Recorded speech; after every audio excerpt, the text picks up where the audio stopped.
Hi, I'm Sarah Cox. And I'm Mark Westcott, and welcome to the Power of Great Questions. Today it's a real privilege to have Chris Wren with us in the studio. Hi Chris. Hey, how are you?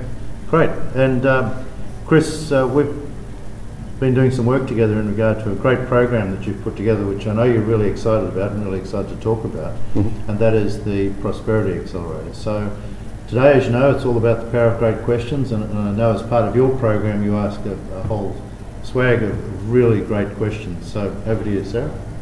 And can you tell us what those questions might be?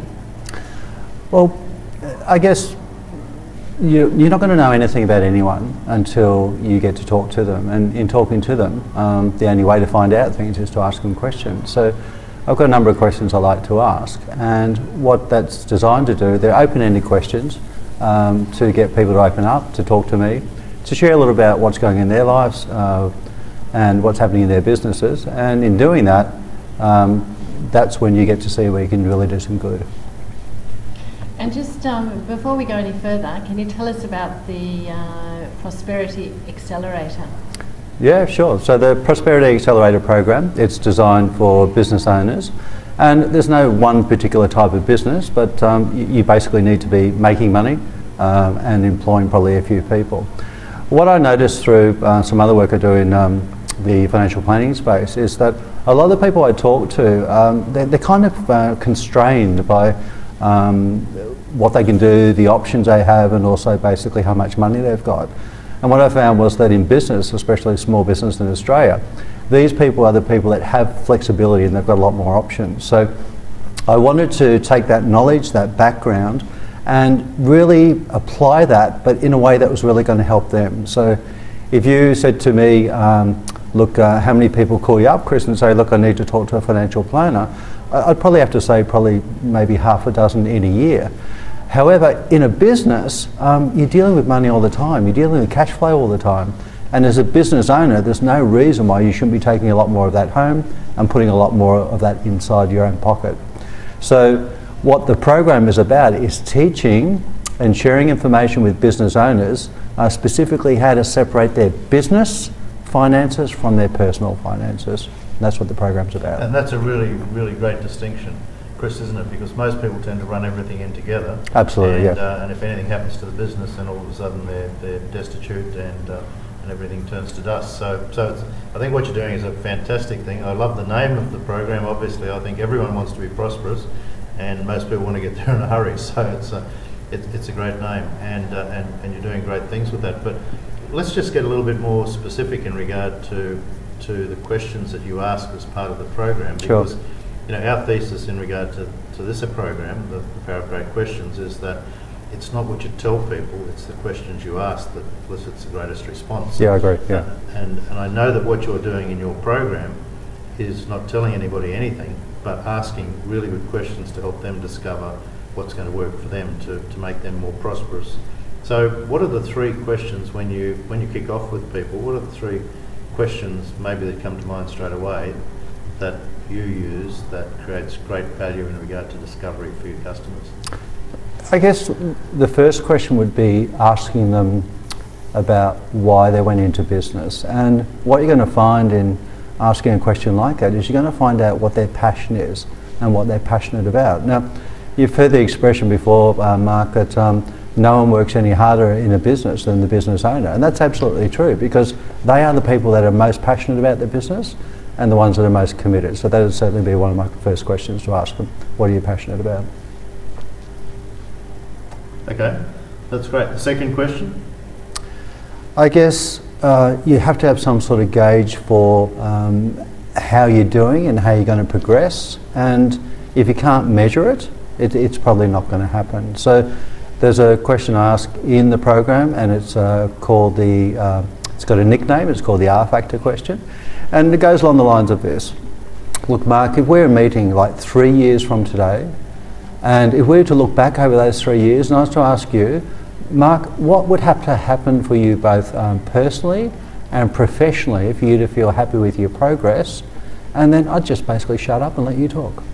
That's a great question, and we're both aware of that question, and I know we've both used it a hell of a lot of times, and And you're absolutely correct. I mean, that question really gets to the core of what people's future looks like, and whether they have a future or whether they've thought about their future. So Absolutely. that's great. That's your second question. And so the third one you asked that really helps you to determine how you can help people. What's that one? I guess it gets back to the purpose of the program, and that's separating business finances from personal finances. And I'd ask a question along the lines of, look, do you have personal assets in your business?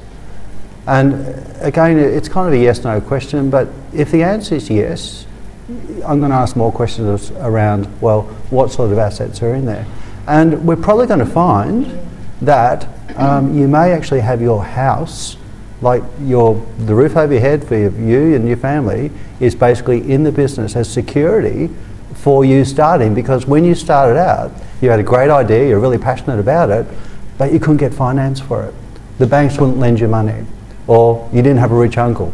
So it means that basically you had to put your personal assets into your business. And look, I understand this feeling because I did that when I started as well. I had my home in my business as security for the business, which meant I had absolutely no option. It had to succeed, which means if it didn't succeed, we would have lost our home. Now, understanding that and going through that journey myself and now removing my own home from the business, when the house actually got out of the business, I went to my wife and I said, honey, don't ever give me that thing again. Absolutely, I understand why. Yeah, so I'd like to ask you some questions on your questions. Sure, okay. Okay, this will be good. So the number one question was, what are your passions? So I guess that is sort of similarly to what's your purpose. Yes. You say here that 5% of people live their passion. That seems a very small percentage of people. So can you just tell us a little bit more about that? I say 5% of people live their passion. I actually believe it's less than 5. However, I say 5 because I want to give a bit of hope out there that you can live your passions, okay? And a lot of people's passions comes from their sense of purpose. And if you're a guy, you tend to get your sense of purpose from your work, okay? The problem is that if you're working for someone else and you're basically trading your time for money, you're basically not being passionate, you're not living your passion, which means you're going to fit into that 95% category. Sure. Right, and the second question was, it's quite a long question and an involved question which requires people to really think and go inside themselves, and there will be a lot of discussion about that. And you say the best thing is to shut up and listen. So presuming that you're listening, why is that a good thing, just to ask a question and then listen to people? And thank you so much for asking that question, because that's a great question. One of the reasons why you don't talk when you ask people that question, the R factor question, is that, well, it gets down to simple maths, okay? I asked these people, well, I believe this. How many ears have you got? The answer's 2. And how many mouths have you got? And the answer's 1. So my belief is that you should listen twice as much as you talk. Because you're not going to find out about people or find out about what's happening in their lives or what's happening in their businesses unless you really listen, and listen with intent. Now, the other reason why I say shut up is because what that does is it just creates, I guess, a pressure for people to break that silence. Now, I'm happy to sit there for minutes if I need to and basically just not say anything. But what will happen is that silence will then get them to open up. It'll get them to talk more. And the more they talk, the more they're going to tell you. So that's that unravelling process of self-discovery, I guess. Absolutely. And it's like if you ask a question, Sarah, and just say, look, what would you do with so-and-so? And they say, look, well, I don't know. And I'd instinctively say, well, okay, but if you did know, what would you say? And then what you're doing is that you're just giving them the opportunity to reach inside and unleash that passion, open up that passion and share with you what they're really passionate about. And the last question. Pushing in here again. Yeah, I am. Three in a I'm row. sorry, I'm pushing in, but I just wanted to complete my little trilogy of questions. expedition.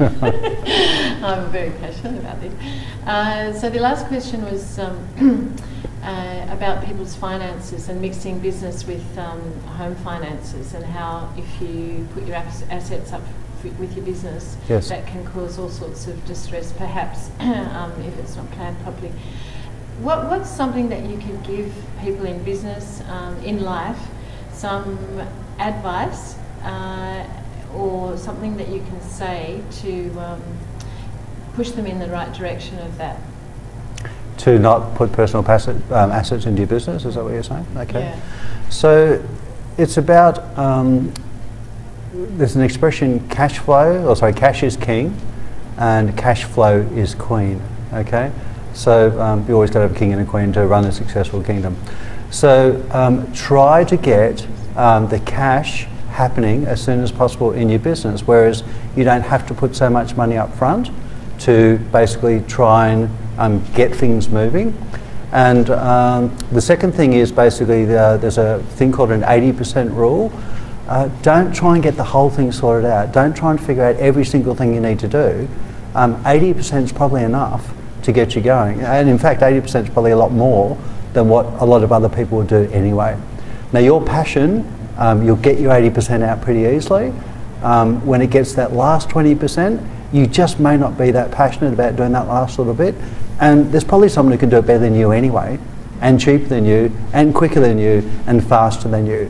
So don't bother with trying to get the whole thing sorted, just get that 80% done and get your business going. And that's really talking about delegation, isn't it, Chris? You know, the other 20% is the stuff that you're no good at. Absolutely, other people can do really well, and you're actually depriving other people of things that they love doing by doing stuff that you hate.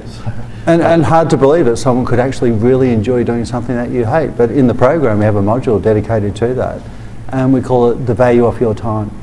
And you don't realise how valuable your time is. If you're spending hours and hours trying to work out some glitchy web-based thing that is of no interest to you, you could pay someone probably $50 and they'd do it in like a tenth of the time that you could do it. Yeah, very, very good advice.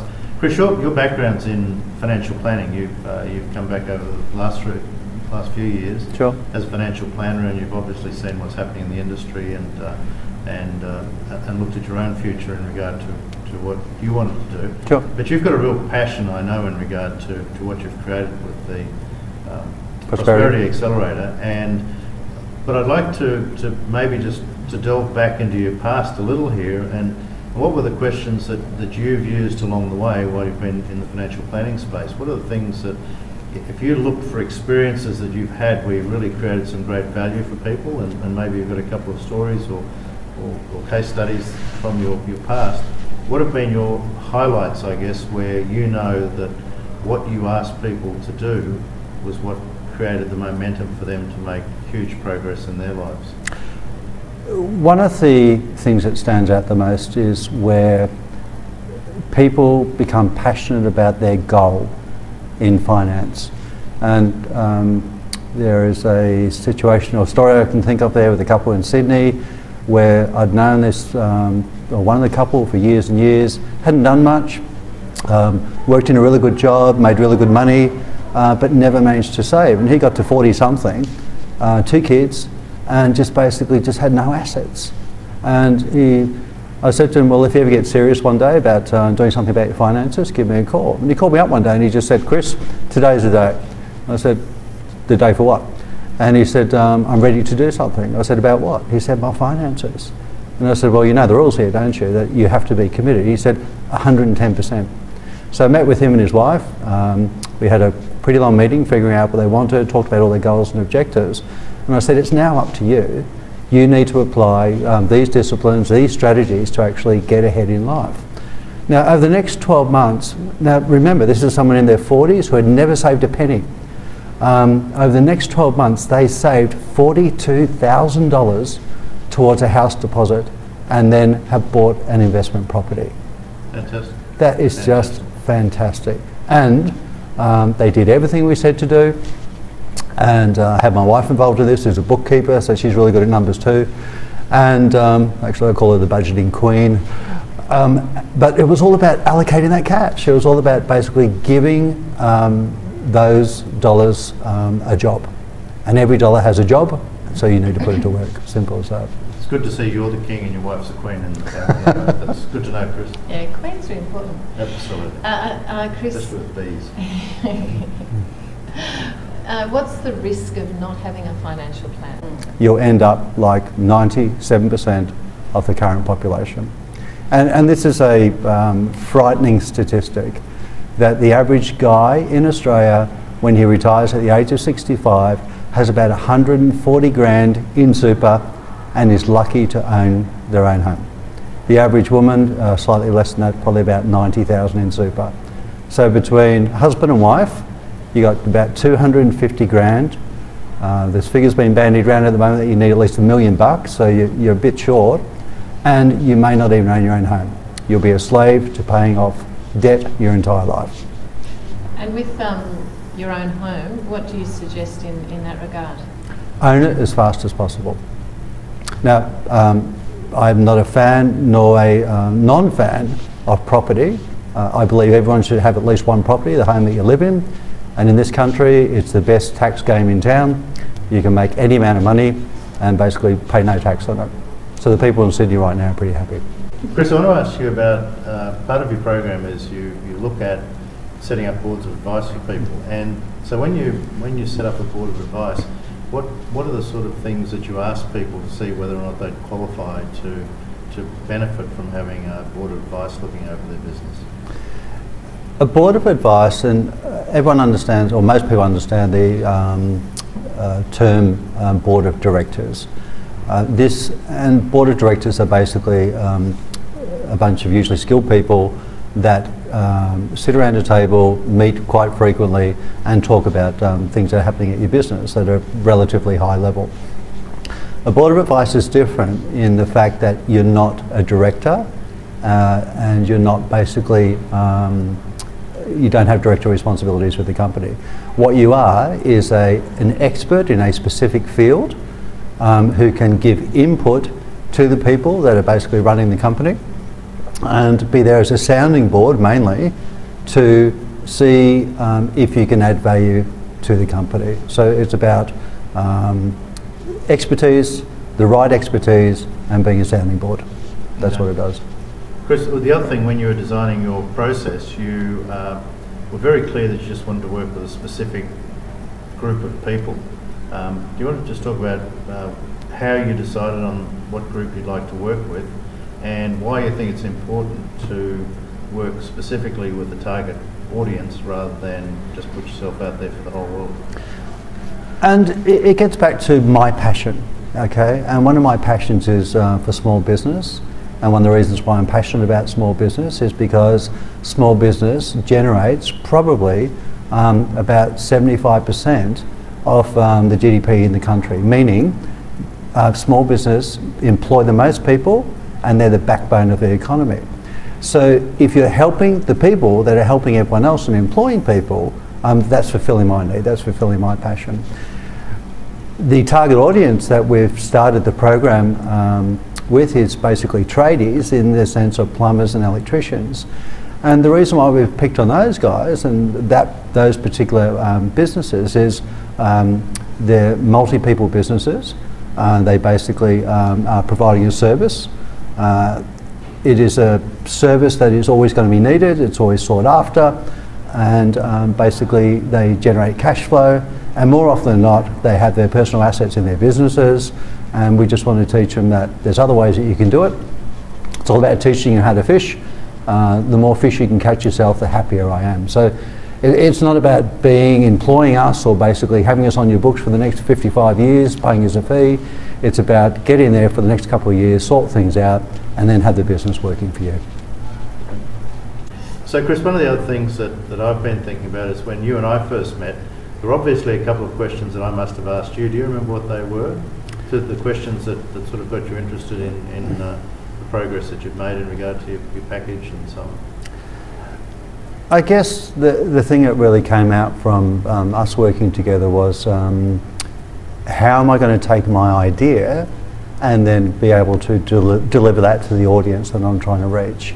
And we talked a lot about, and you brought this up, that it's about packaging and how you're going to package the message and take it out to the market. So personally, I think that's probably been the biggest benefit for me, is taking the idea of the Prosperity Accelerator program, which at the time wasn't even called that, and packaging it in a way where we now have an online program that you can do for 12 months. You'll basically just get great exercises and you'll get benefit from that straight away. Or the face-to-face program where it's designed to basically pay for itself in the first 3 months, plus some. So that packaging was key, and then just being specific about the audience. And at first it was a little bit like when I first got into the financial planning. I wanted to save the world financially, and then actually figured out that the world actually didn't want to be saved. And the reason why they didn't want to be saved is because it was all too hard. They really didn't want to change what they were doing to kind of invest in their futures. So the difference with business people and small business is that they've already taken that first step. They've already tried to do something about changing their future. They don't want to work for anyone anymore. They don't want to be someone else's employee anymore. They want to control their own destinies, which means that's what the Prosperity Program is all about, helping them to realise their own destinies. There's one other question I'd love to ask Chris, and that is when you're looking at promoting your program or promoting anything, and this is advice to anyone out there who's listening, do you think it's best to target people who need what you want, or people who need what you have, or people who want what you have? And I think over the last 8 months or so that we've been working together, that's been a great distinction. If you need something, you're probably coming from a place of scarcity. So you need a place to live. You need to work. You need to pay your rent. You need to go shopping because people are hungry, right? So that's coming from a place of scarcity, okay? When you want something, it just basically gets so much more fun, because wanting means that you don't have to justify it. You just want it. Okay, so an example of that is I went for a ride on a bike the other day, and I was in a motorbike, and I came home and I told my wife, and I just said, honey, I'm getting a new bike. And she said, why? And I just said, because I want one. And she said, okay. And she could see it on my face. She knew exactly that was it. I was sold on the fact that that was something that was going to happen, because wanting basically ignites your passion. So is that one of your questions? What do you want? What do you want? Yeah. Okay. I actually say, what do you really want? Yeah. Yeah. And with the Prosperity Accelerator, how did you come up with that name? Well, I was trying to find something that was going to resonate with people, and I didn't want it to sound like just a boring business program, and there are hundreds if not thousands of them out there, and lots of people claiming they can do this stuff and just do what I say and look, it's all going to work out, and the fact is it doesn't. And they want you to basically change, okay? So the difference, and they need you to change. They need you to change. And the difference is with the Prosperity Accelerator program, I believe everyone wants to be prosperous given the opportunity, and I think they want to get there as fast as possible. And that's where the accelerator comes from. So there's no limits to how fast you become prosperous in this program. It's totally up to you, and you do it because you want to do it. That's what the program's all about. That's a great summary of all the things we've just talked about, Chris. And I love the name, because you're right. Everyone wants to be prosperous, and everyone wants to get there as quickly as they can. Just getting back to the needs and wants, we've talked before about from a use of energy point of view. We can go out there and try and find everyone in the world who needs what we have, and bash our heads against a lot of walls and doors. And from a marketing point of view, we should always be looking for people who want what we have. It just makes life so much easier, doesn't it? Absolutely. And I found on my journey as a financial planner, Mark, when that was the main focus, I thought people needed to fix their finances. So that was coming from me. I had a lot of skills, a lot of knowledge, a lot of things that I could take to them, because they probably needed my help. But if they're needing, remember what I said before, they're coming from a place of scarcity, which means the first thing they don't want to do is pay you money to actually fix their problem, right? So if it's coming from a place of want, if someone walks into my office and just says, look, I want to be wealthy, I'm going to say, fantastic. What are you prepared to do? Whatever it takes, we've got something to work with, okay? Fantastic. Well, thank you very much, Chris. Great questions, great answers, and a great interview. Thank you. Yeah, really enjoyed it, Chris. Really excited about what you're doing with the Prosperity Accelerator and to all small business owners out there. You really need to get in contact with Chris and have a chat to him, because all the stuff he talks about is really simple, really effective, and he's packaged it together in such a way that it's easy for you to digest, it's easy for you to make progress on, and you're going to make money out of going through the program by a long shot. So, Sarah, thanks for your time today, and Chris, thanks for your time. I'm Mark Westcott. I'm Sarah Cox. And thanks for listening to The Power of Great Questions. Thank you.